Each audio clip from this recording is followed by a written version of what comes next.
danda'a kan waaqayyo gargaare raajini naaf kadhatanii jechuudha.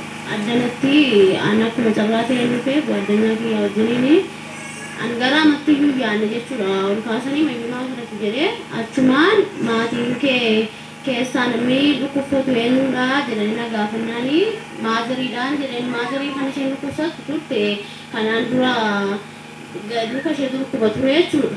Achumaan utuma isumatutti kee dhukkubaara ooti jedhanii ture rammoojjiyaa tokko fixee argan dabalee fi bilbilli isaanii ba'uu dideennaan jechuudha.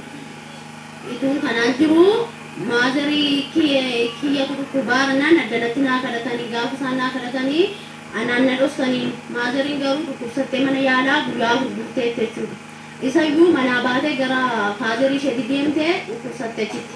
Anaan garuu na dhoksanii ittiin himina mucaan koo baay'ee naafiti jettee biraazariitti himanii anaan na dhoksanii innaa kamisa sanaa kadhatanii jimaata isaa oolee qidaamee isaa maazirii naa bilbiltee oguma isheetiin naa bilbiltee na dhukkubee ture argan argee immoo jechuudha waggaa sadii fixeera haadha kiyya argan argee bakka hojiitii aan akka itti galuuf hin qabu haadha nageenyaatiif jedhee jechuudha. Innaani utuu fayyaa kiyya dudu'aa kiyya dhuftee oolti naan jettee achumaan nanoo karaa raajii natti darbee cheerjii deeme jennaan maaziriin kee waaqayyo waan addanaa san sii garadhu maazirii kee sii fayyidii minaa jedhanii naa garatanii kanaafidhaanoo bareera akkasi dhukkubee saamelitti immoo minaan jedhee siitti nimini jedhanitti mee jette maaziriin kanaarratti waaqayyoon naaf galateeffadhaa jechuun barbaadu.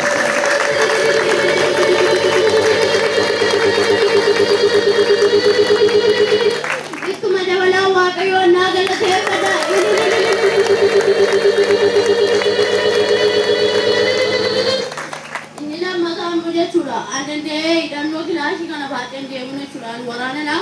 Hidhannoo dandeen baadhuuni gaafa hidhannoo kana baadheedu dandeen socho'u qabattoo kana hiikkadheen deeman gaafa miniiteeru uffadheedu achumaan guyyaa tokko dirqaman deeme jechuudha. Guyyaa 12 wayiin taa'e dandee lafa ciisu halkan kana muluu girgiddaa manaatti hirkadhee bula jechuudha. Yaa waaqayyooti yoom mana yaadattaan jedha keessa goote jechuudha. Innaa utuun kanaan jiru gaafa galeedu hojii ammallee dabalata gaafa deemeedu utuma jedhu natti cimee dhiiga na finceessisutti kee kaleen kun jechuudha.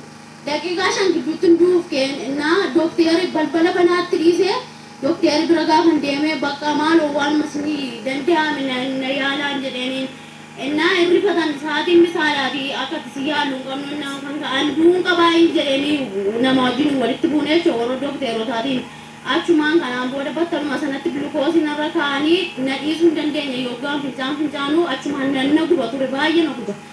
Innaa dandee immoo uffata immoo miidhuun gaafa gattaa'ee waa kaawwadhe yoon taa'ee malee dandee muka disuu jedhu. Utuma jedhu maazarii kiyya naa kadhatanii kan adeebanii naa kadhatanii achumaan isallee fayyeeraa hidhannoos baadhee deemees laaleeraa wanti tokkos hin jiru uffatas miicee argeeras waaqayyoon naa galateeffadhaa achumaan.